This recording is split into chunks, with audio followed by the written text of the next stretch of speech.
I fly my plane every day, fly it across the USA. I fly my plane in the air, I fly it almost anywhere.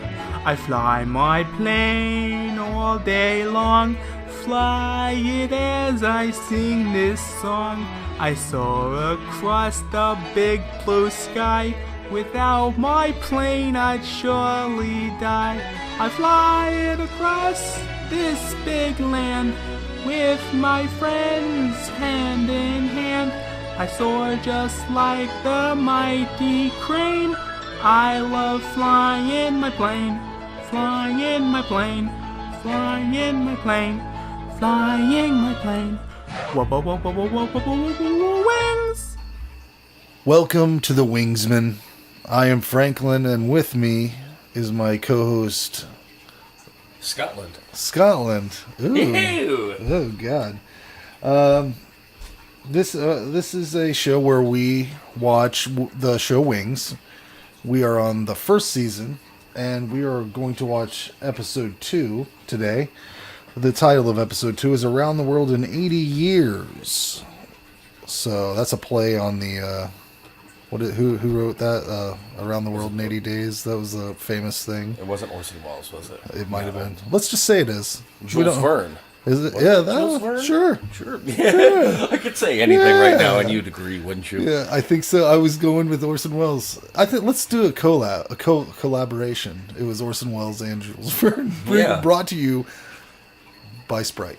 I don't know. No, this episode, I'll read a little synopsis I got here off of, I believe it was tvguide.com.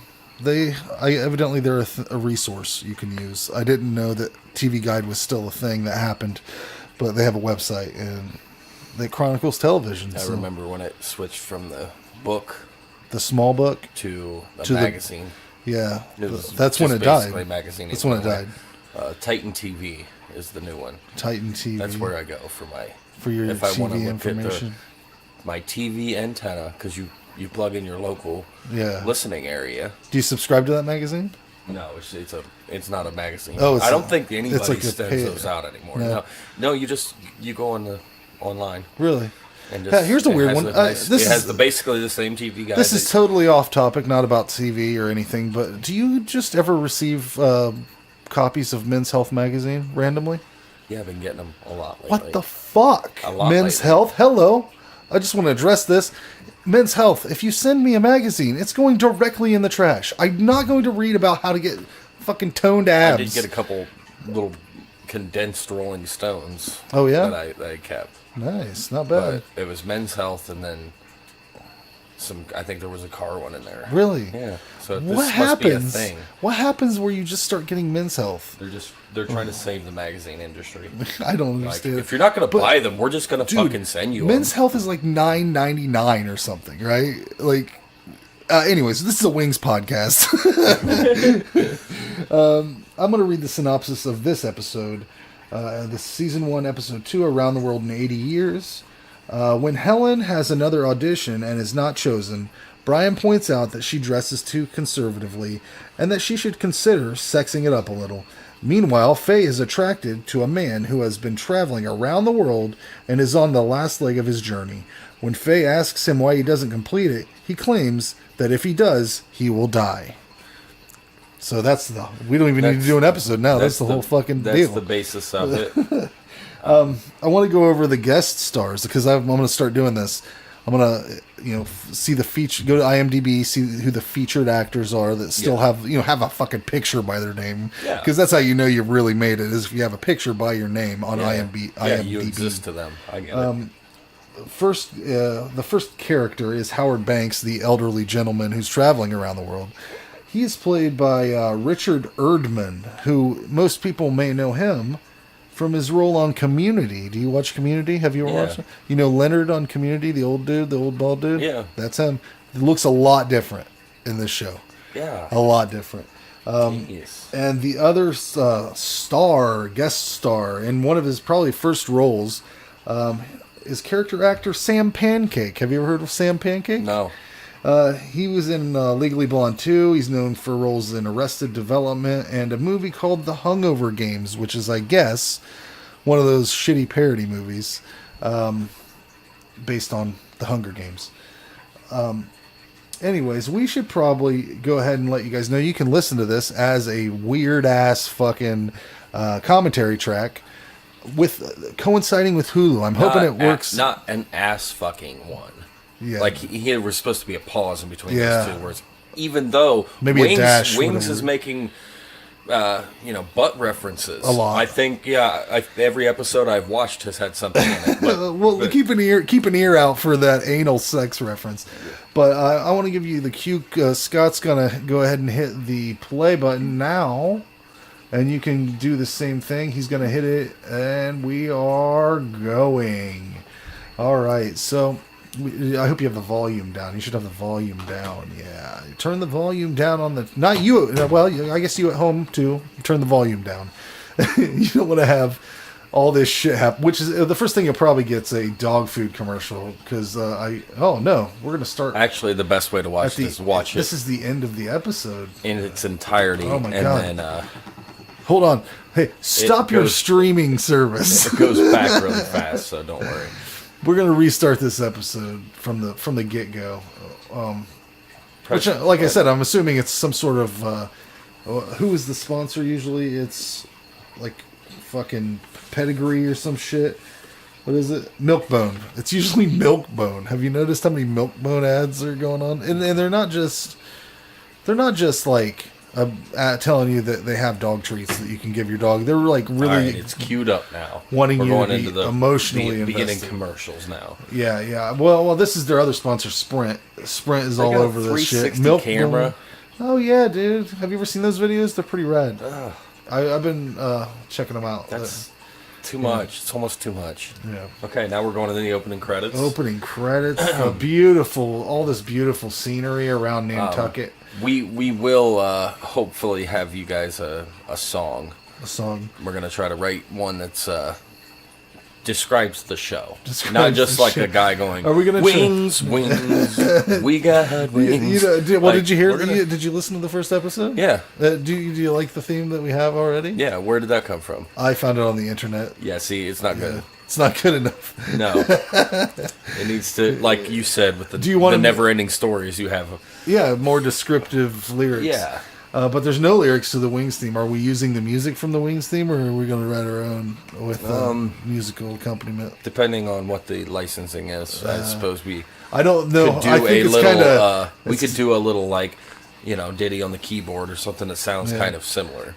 Yeah, we'll work it out. We'll have a new theme coming up. Oh, look, we're back into commercials here after that wonderful theme. Now we've got Rob Gronkowski and Odell Beckham Jr. Is that what's going on here? Yeah. Oh, is this a Dunkin' Donuts coffee or something? Yeah, which is weird because Giants and Patriots are not right. They're rivals. They played in 2 Super Bowls together. So why do superstars do that now? Oh, money. Oh, wait, now. I mean, forever, because Magic and Bird back in the day, fucking they Celtics Michael and Lakers Jordan were supposed Bird. to hate each other. Yeah. And they did commercials together. Oh, well, they always do, dude. That's the fun. That's the fun. I guess, you throw money at me, I'm... Yeah. Like, yeah, I mean, and honestly, how far can a sports rivalry go? Like, you have to be humans too. Yeah, and like that would be like me saying somebody like, "I will give you $1 million if you make a commercial with another person that works at a restaurant." Yeah. But no, because they're like they're a competitor or something. Yes. Like, no, Now, I'll take the money. That would never happen in the Wings world, in Wings World. You see, because you got Roy with Aeromass Airlines, and then you got the Sandpiper crew, and they're working in the same damn building, So, and they're helping each other out sometimes, Roy's kind of begrudging. Roy's got to get a sandwich from Helen. Yeah, they all got to work together. They're sharing the same space. We're all sharing the same space on this world. Oh, the beautiful shot of Tom Nevers Field. We're back in the episode. Finally.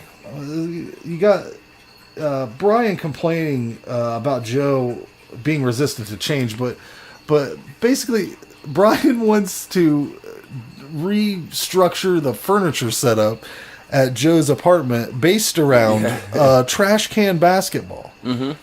It's a very bizarre concept. And if you didn't get the hint from the first episode, Joe was very anal retentive. Yeah, that's the thing they're always bringing up for no reason. It's obvious that Joe's a tight ass Brian and is the Brian, slob. So it's like you're throwing the odd couple in with the airport dealings scenario. So, and also a restaurant. That's the thing about Wings. You could have any show in the world that's just a fucking a service desk, you know, or a fucking restaurant, or a fucking garage. You know, there's a lot of scenes, a lot of sets. Office. The office. There's a lot of things that happen, a lot of different elements here. One of the things that I noticed is there is a car rental service back there. Now, I'm wondering if in the entirety of this series, they ever once utilize that for characters. Like, there could be a dude back there that just rents cars, you know? Good point. That's a good point. And there's always somebody back there, you know? Anyways, Helen has come back from her rehearsal, and she came in on an Aeromass flight, so she doesn't even have like an alignment with Sandpiper, really. No, well, I wish. I mean, unless friends with Brian and Joe since. But why is she going to Roy's airline? You know, it's just strange. That's a good point. I think Aeromass has a little bit more capability. Is it more like a people? Because I think they start to explore that in later episodes, and Roy, like, I think he has way more planes than Joe does. And, so he's able Sandpiper to go. seems to be like their planes are all like small, like they can fit like 6 people in there, and maybe a crate of chickens or something. Yeah, the one I seen looked like about a 12 to 20 seater. Oh yeah. We're gonna have to get plane models, numbers, and everything. Well, I want to be able to say I've actually got that. Well, you know, Joe, he flies a Cessna 724. I've got a little bit of information here somewhere. Where the hell did I write that down? I believe all they're these damn notes. Dual engines. They're not single engines. The one plane they use is still active. Shit, where the hell did I write this down at? There's a lot of Wings information here, folks. I got a lot of notes. That's the thing. I've got a lot of notes. And I wrote the dude's name down. Oh my god, I can't believe it. I've lost the dude's name. We were contacted by a very kind pilot gentleman from California who gave me some information on the one plane that you see them loading into quite often. Gave me the number and everything, and it's still active. They still use it. Damn, I can't believe it. You didn't write on the back of one of them papers, did you? I don't know, man. But anyways, to keep up with the story, anyways, that's when Brian and Helen were sitting at the counter, and he's basically telling her she needs to dress sluttier. Oh yeah, that's true. Where am I at here? Oh yeah, I wanted to know, are airports a 24-hour situation? Yeah, they are. Yeah. All right, cool. That was the question I had written down here. Not these places though. Yeah, this place closes down. Yeah, right? because they've had closing time. They say that this guy's been here for 3 days. He's just in and out, in a hotel, breezing through. I'm sure that they got hotels close by and whatnot. This is where I actually found out that the old lady that we didn't know her name's Faye. They say it a lot in this episode because it's kind of focused around her. When she sees this guy who's been sitting here waiting, they're still trying to figure that shit out. She says that he has the ears of a man with good character because they have no hair on them. Like, it's little gems like that you get with Wings that you just don't get with other shows. Yeah. This is Howard Banks, of course, played by Richard Erdman. He has developed a relationship with Lowell somehow. How do you suppose that happened? Is he working on his plane? Is that what's happening? Could be. Yeah. But this is where I noticed that Lowell's sole purpose in this show a lot of times is exposition, because he just straight up comes in and tells everybody who this guy is, how long he's been there, all this information. Yeah.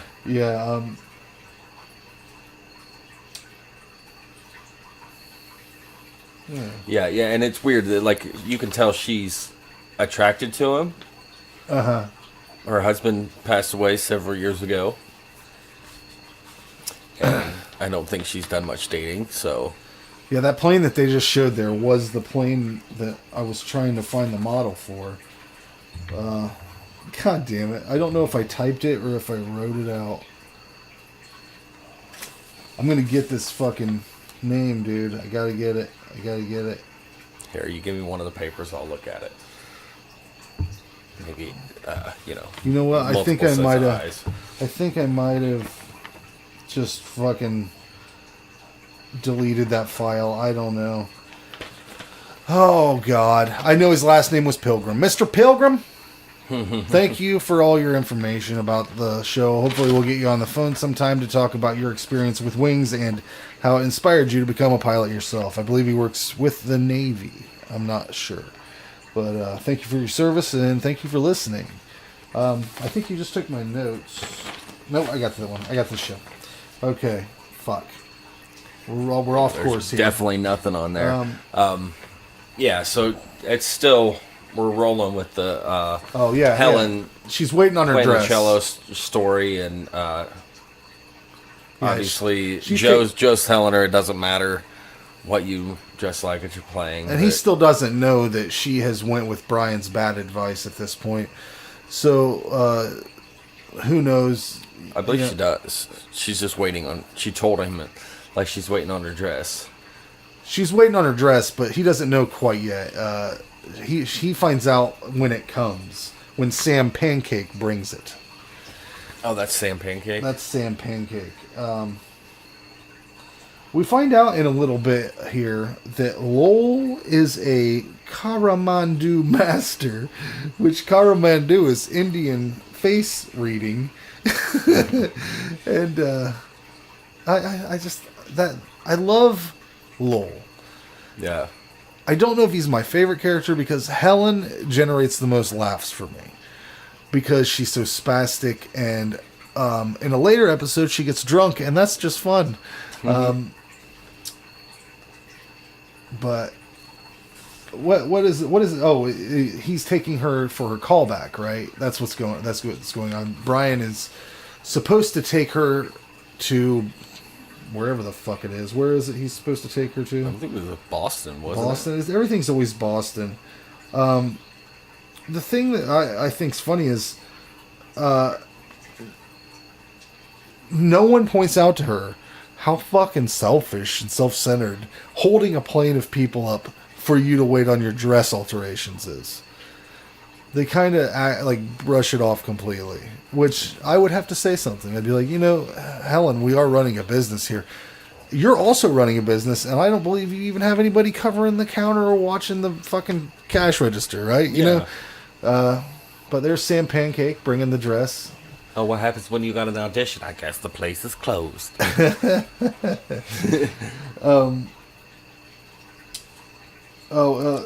Sandpiper Air N121PV.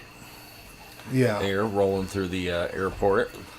And you've been building some models yourself there, your own model planes, haven't you? Yes. Is that bringing back some childhood memories? Oh, yeah. I've done a P-51 Mustang, Corsair, F-14. I'm getting ready to possibly do a Spitfire. I really wish that they would sell the Japanese and German planes too. Oh yeah, because it's nostalgic, but why not have the Those are- enemy hey, available? man. It's like G.I. Joe. Why would you have G.I. Dude, Joe without the bad guy there? Those planes are like the Confederate flags of plane models. You can't have them anymore. You gotta get rid of them. They're gone. What, like It's a Japanese hatred. Zero? It's hatred. It's hate. It's Why hatred. wouldn't it be okay to have like your P-51 Mustang hanging and the Japanese Zero over here? Because we're America, man. Home of the brave, land of the brave. Or I could get a model battleship and just glue the Japanese Zero right above it, right. and make it look like it's about to kamikaze into the battleship. I mean, that would be cool. We can't lie about that. So yeah, we're gonna have to explore my models at a later date. Yeah, I did post a photo on the Facebook page that you sent me of them. I never had the patience for that. I could never put that. I had a lot of dinosaur models. I could never put them together correctly. We find out about right here. This is where she finds out that she hit the conductor's car with her cello. Yeah, and she said, it was just telling Joe, they're like, all right, fine, I'll wear the dress, because he didn't know. Yeah. Yeah. And now Faye's gonna go over here, and she's going to talk to Howard again, I believe. Wait, no, she's still at the point where she's just got the note to call him. Oh yeah, she knows that. She thinks. Now I thought they were gonna go a different way with this. I thought they were gonna have him be like, "Come fuck me" or something. Yeah, like that's exactly what I thought too. But no, it's because she nailed his car with her cello and caused a lot of damage, like $800 or something. Yeah. Yeah, but what's going to happen? Yeah, now? I'm sure somebody suggested that in the writer's room, though. Oh yeah, that, for sure. Hey, why don't we have the natural thing is to have the conductor call him and be like, yeah, you want to meet up? But honestly, though, a callback. That's a better move, I think, than to do this. Because that's what you're expecting. Yeah, that's what I was expecting. So she's pissed off that things just can't go her way. A pissed off Helen is the best Helen. I think she should always be pissed off. Yeah. But Faye's over here talking to Howard. I believe they're going to cut to that in a second. And this is where we find out about their... they both have bogus pacts with God, basically, this whole conversation they have. Yeah. And I thought that was... that was some really fucking good... It was good writing, I thought. But it was something you don't see. You don't never see anything like that. Like an old lady explaining how she has... basically been lying to God forever, and God's cool with that or whatever, Yeah, not lying to. I guess that's good because she basically says, "Well, I made an agreement with God because they had really bad turbulence, and she thought the plane was going to go down. So she's like, promised God that if she makes it through it, she'll become a nun, and she just never did. But his whole thing is he doesn't want to go that extra distance, and now he's gonna turn around and fly back. Yeah, which is he'll be dead before that. He gets back. How long did he say it would take to go all the way around the world in a plane? I think he said a couple years. Yeah, it's so fucking. It gets real dumb, kind of. I mean, like this dude, he gets ridiculous, but it is funny how they react to him. Yeah. Because I thought, like, originally it was going to be something like this was going to be the sad thing in the episode. Oh, when I first seen it, you know what I mean? Like, just something in me was like, oh my God, this guy hanging around the airport, like, he's going to have something. And when I heard it, I was like, oh. Yeah. He just needs someone to tell him to stop being ridiculous. Basically, his problem is he believes in God so much that he thinks that him saying what he said, if you let me get around the world, if you let me do this, what was that? What was it? And then I'll just die. Yeah. Why would you? I don't. It's a weird one, but then also he also underestimates God, because if you believe in God, you would think that you believe in like an all-powerful, all-knowing being, not someone who can be grifted by just a dude flying backwards and reneging on a promised deal. I mean, you made a deal with the devil, wouldn't stand for that. I know the devil makes a lot of deals. Don't you think God would be a lot madder if you found out you were cheating him? Yeah. Let's say you do succeed. You're still old as fuck, man. You're going to die sometime soon. Well, he didn't. He lived long enough to be in Community, I guess. That's true, because he looks really old here. Yeah. But he looks real, like, different. Like, he turned into a little bit of an alien or something in Community. He looks completely different. Yeah. But it's the same guy, you know? So, if Faye liked him so much, why did she encourage him to leave so this is the much? fun. This is so funny. Like, she's so worried that... And then that there's the ass reference. Like, what? The thing... Again... Roy turns his ass around and makes a reference to his ass. Oh, yeah. Every episode. The thing is, this is like, let's see, this aired April 26, 1990. So, what is she waiting on? Because it's not like she has a cell phone in her pocket, or like fucking Howard Banks has the goddamn phone number to the airport. Lowell just stepped over a portal. His cosmic pothole theory. She's worried about Howard being lost at sea or some shit, and Lowell tells her that that maybe he fell into a cosmic pothole, just vanished. But here Howard comes back. This is where we learn about their bogus pacts with God or whatever. No, wait, no. I think that was early on. Listen, I gotta stop taking so many notes. I got too many notes here. I think I've got a grocery list on here and also a little diary entry that. Tuesday the 26th. What? Dude, if it's green, you got to get that shit checked out. This is where this is where he comes. He tells her his plan to fool God. And basically Faye tells him that he's an idiot, and she completely loses interest in him at this point. I guess you can kind of see the Leonard in his eyes right at this scene. He kind of has that wild-eyed look to him. Yeah. And he has a mustache, which I don't believe Leonard has a mustache. So, yeah. But, damn, 1992, Community was on just a couple years ago. So, how old do you suppose he is? 80-something? Mm-hmm. Yeah. I seen a 76-year-old dude that looked like he was 92. So, you never know. This is where this is the end of the episode here, where Helen decides to give Joe a boner. Yeah, and he's completely against it. Apparently, dumbass. He throws sex away a lot in this show. It seems like, and I don't know if that's because he just isn't interested in it. Well, yeah, it's probably too dirty for Joe. Yeah. But nice. The thing I like, look at the lighting on his face. It's very, very on purpose, the way they've done it. Look at that. Totally. There's a fucking light outside that goddamn door, I guarantee it. Mm-hmm. Oh, better close it. Yep. Still good lighting, though. Well put together show, overall, Wings.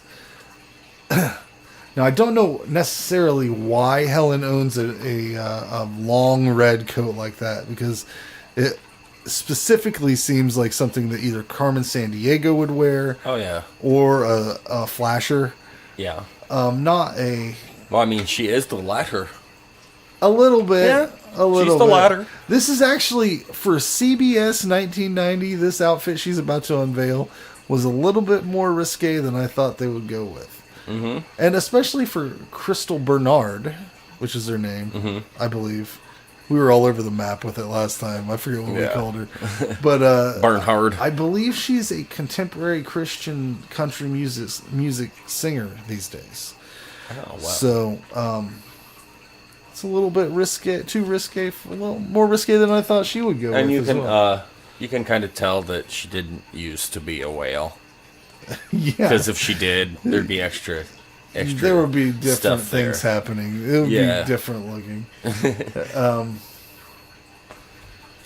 Yeah, it would be interesting to like take a flight on one of these Sandpiper planes. You know, like to be able to be in the same plane that the fucking show used, man. That all these characters loaded into and stuff. Well, you know, they never actually flew the planes. No, but woohoo! There she is. And but you do have the garage scenes where it's like Lowell's in the plane working on it. You know, the plane's right there, obviously. Yeah. So. Yeah, I mean, it's definitely a big part of it, I think, and something that I think's interesting that a lot. Mr. Pilgrim, I believe is his name. God, I hope I'm getting that right, because if I'm not, I'm calling the dude Mr. Pilgrim, and it's not his name, but I think it is. He told me a lot of pilots are inspired by this show, and it's probably because you see all that plane action, which when I was a kid watching it, I'm more involved in the aspect of the customer service aspect of it, I guess. I liked the interaction with the customers and all that stuff. So you can view it from a bunch of different perspectives. I was a big planes guy. I wanted to be in the NASA when I was a kid. Oh, really? Yeah. Wow. I learned all about the space program. Well, that's that episode, guys. If you want to comment on this episode or whatever, let us know your experiences with this particular episode of Wings. And we'll see you next time for episode 3, season 1. Thanks for watching the Wings, man.